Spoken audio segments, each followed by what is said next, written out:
Dissident media alternatives have a whole host of issues that they face whenever they try to use their own platform to speak out against the establishment. Of course, we have to deal with, if we are independent, we have to deal with Patreon, PayPal, other ways that these people are funded. We have to worry about them not allowing us to process payment. If people want to just donate, they want to just support someone that they like their content, we have to worry about them being kicked off of that platform due to an arbitrary and unfounded allegation of hate speech or racism or any of the other accusations that we are known to get. If we want to sell something through a certain third-party site, we have to worry about, again, being removed from that because of an unfounded and arbitrary accusation of hate speech, racism, etc. If we want to sell stuff on our own site, not using a third-party platform, but just using our own site, then they, of course, will find all manner of ways to claim that the product itself is harmful or dangerous or illegal. And then if they can't do that, then they will attack the payment processors, whether it be Stripe or PayPal. There's even been talk of going after MasterCard, Visa, and even banks that process these payments. And then, of course, we have to worry about getting kicked off of YouTube, Twitter, Facebook, Apple, all of these other sites, which we, claim to be neutral, claim to not be publishing. There are laws about this, by the way. That's a topic for a different video. They claim to not be publishers. They claim that they're just neutral places where people can post things. And again, because of arbitrary accusations of hate speech, racism, etc., we are removed from there. And this is because those are all issues, but the root cause of this that we need to talk about is a small clique of liberal journalists. Journalism used to be about telling the truth and just, talking about current events, but now it's activism. There's no truth telling. There is lies at the expense of truth. There are lies in order to accomplish an agenda, lies in order to ruin the livelihood of your political enemies. That's what real journalism is about in this day and age. And we see that personified in members of the core of journalists like Jared Holt and Jordan Uhl. Now, there's a few instances that I'm talking about recently, but this is by no means an exhaustive list. The first instance that I'd like to talk about is Faith Goldy. Faith Goldy recently was in a lawsuit with Bell Media over what she believed was a violation of a regulation from Canada's government that said that she deserved equal airtime as all other candidates got. And she was ordered by the court, unfairly, I believe, and a lot of people believe that actually, she was ordered unfairly to pay $43,000 in legal fees for Bell Media. Yeah, the big corporation. They can't afford their legal fees. And they did her wrong in the first place. Interesting. So she set up a GoFundMe, allowing people to donate to her, saying, here, we'd like to help you out with that. Lots of other people are allowed to do this, by the way. Stormy Daniels got a lot of money for no reason, and, that money undoubtedly went towards paying Donald Trump's legal fees. But she can't do this. Faith Goldy's not allowed to do this. These people are the ones that got her GoFundMe taken down, as well as her Patreon. And then she tries to sell T-shirts and sweatshirts in order to help lessen the tens of thousands of dollars of debt that the court has unfairly put her in. And it's got Canada's crest printed on the front of it. And Jared Holt tweets out an article which says that Faith Goldy illegally sells T-shirts, presumably to pay off legal debt. In the article, it says Goldy, who fashioned herself as a law and order candidate in Toronto's most recent mayoral race, is likely doing something illegal. The coat of arms cannot be used for commercial purposes without the federal government's permission. And then they reference a selection from the article. No person shall adopt in connection with a business the arms, crest, or flag. But if CanadaLandShow.com actually exercised any integrity or journalistic due diligence, they would see that it's a little bit more nuanced than that. It has less to do with using the seal on a t-shirt perhaps, and more to do with trademark law. The Government of Canada's website states this: no person shall adopt in connection with a business as a trademark or otherwise any mark consisting of or so nearly resembling as to be likely to be mistaken for the arms, crest, or flag adopted and used at any time by Canada or any province or municipal corporation in Canada. What this likely means is that the seal, the crest of the government of Canada may not be used as a government or as a corporation's trademark. It would be like a corporation here in the US taking the seal of the President of the United States, trademarking it, using it as their business's trademark, and trying to disallow anyone else from using it. This doesn't sound like a case of just saying this may not be printed on a shirt and sold. Of course, I'm not a lawyer, but the article doesn't convey any of this. It just says, "Oh, you're not allowed to use the crest, therefore it's illegal." Another one is Laura Loomer. Laura Loomer, of course, was kicked off of Twitter because of left-wing brigades agitated by journalists such as this.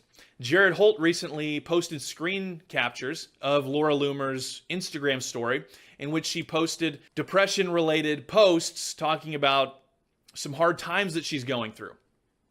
Jared Holt then says, "Wow, I feel so bad for her. If this is true, as bad as the things that she's done have been, I sure hope that she gets help."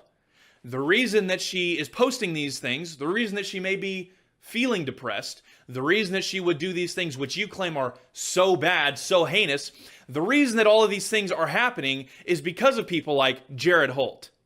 And then they act like they're sad. The same thing happened with the guy named Julian at the university who said, "Hey, I don't hate anybody. I also don't hate white men. I'm a white man. I like white men just fine. We've done some good things. I'm not going to hate us." Jared Holt is the type of person that would ruin that kid's life.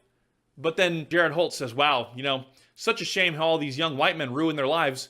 Their lives are only ruined." They don't say anything that's actually bad. The kid didn't say anything bad. The only reason that his life would ever have any prospect of being ruined is because of you, Jared Holt. So they do this to everyone. They do this to Faith Goldie. They do this to Laura Loomer. The latest example, they've done this to Laura Ingraham. We'll get to that in a moment. The latest example, the latest target is Tucker Carlson. They've done this about a week or two ago. They mentioned that Tucker said some very mean, very ugly things to people, not nothing actually that bad. And then they list his sponsors, and they got a couple of them taken off. And then recently, Tucker made a comment saying that the U.S. should limit immigration.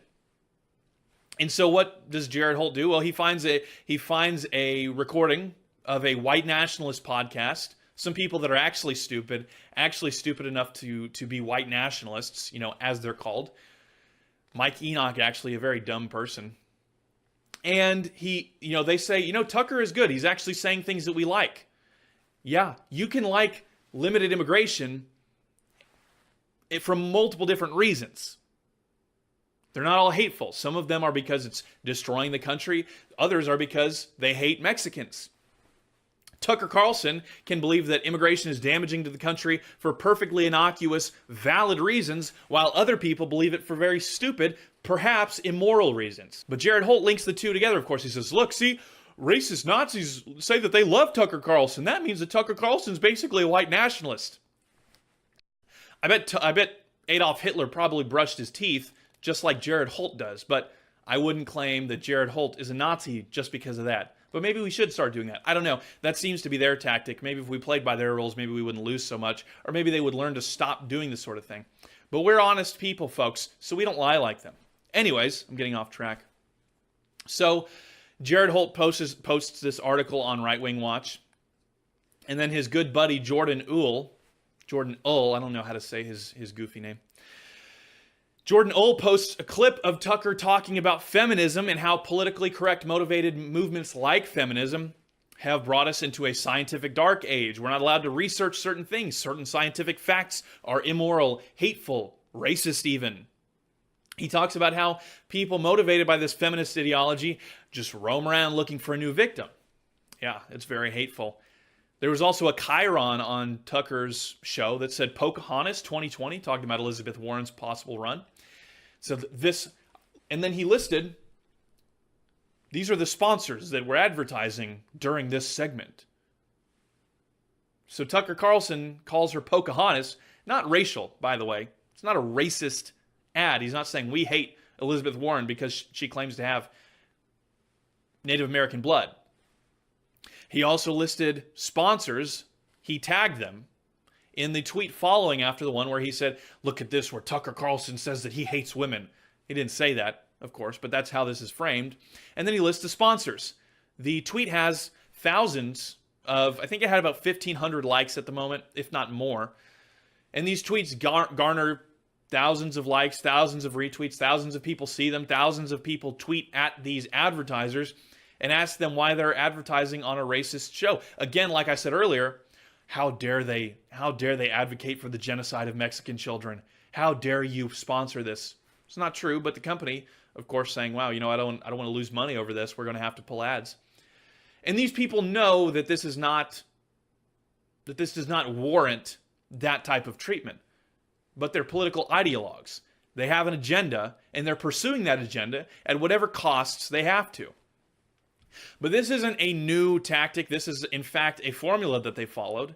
They've done this before to Tucker, as I mentioned. They've done it to Faith Goldy. They've done it to Laura Loomer. They've done it to Laura Ingraham. And in fact, they've done it to Alex Jones. They've done it to InfoWars. These are the same people, Jared Holt through Sleeping Giant, as well as Jordan Ull. They were the people that got InfoWars and Alex Jones removed from Twitter, Apple, Spotify, YouTube, Facebook, etc. So these people, they have the formula down pat. This is a serious problem, folks. Left-wing journalists, political ideologues using Twitter, Facebook, etc. as a way to launch political attacks under the guise of simply reporting the facts. Before long, we're going, I wouldn't be surprised, I'll phrase it that way. I wouldn't be surprised if someday soon we see left-wing journalists like Jared Holt and Jordan Ull publishing addresses of supposed racist right-wing Nazis. Yeah, just reporting the facts. Tucker Carlson happens to live in this house. His family happens to be there alone from 9 to 5 while Tucker's at the office. I wouldn't be surprised if the Antifa mobs that attacked Tucker Carlson's house when his wife was home alone, I wouldn't be surprised if they were motivated, if they were spurred to hatred by reports such as the ones that we're talking about right now. So, I don't know exactly what the solution is. Should journalists be allowed to lie indiscriminately? Should we allow this type of thing? I don't know. Are there any limits that we can put on this? Is that right? Is that okay? I don't know. But these are discussions that need to be had.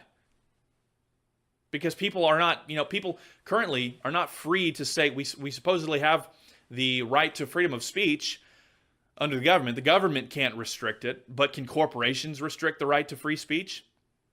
Does that just allow free reign for journalists to threaten the livelihood of anybody that speaks up in a way that they don't like? These are things that we have to consider going forward if we want to have any chance at having a say in the political debate in the coming years. My name is Jake Lloyd reporting for NewsWars.com.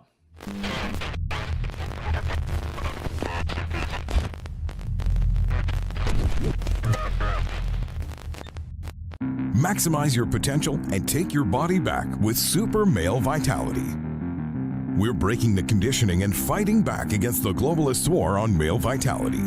Our ultimate non-GMO formula is sourced from powerful organic herbs that have been gathered from around the world and then concentrated for maximum potency.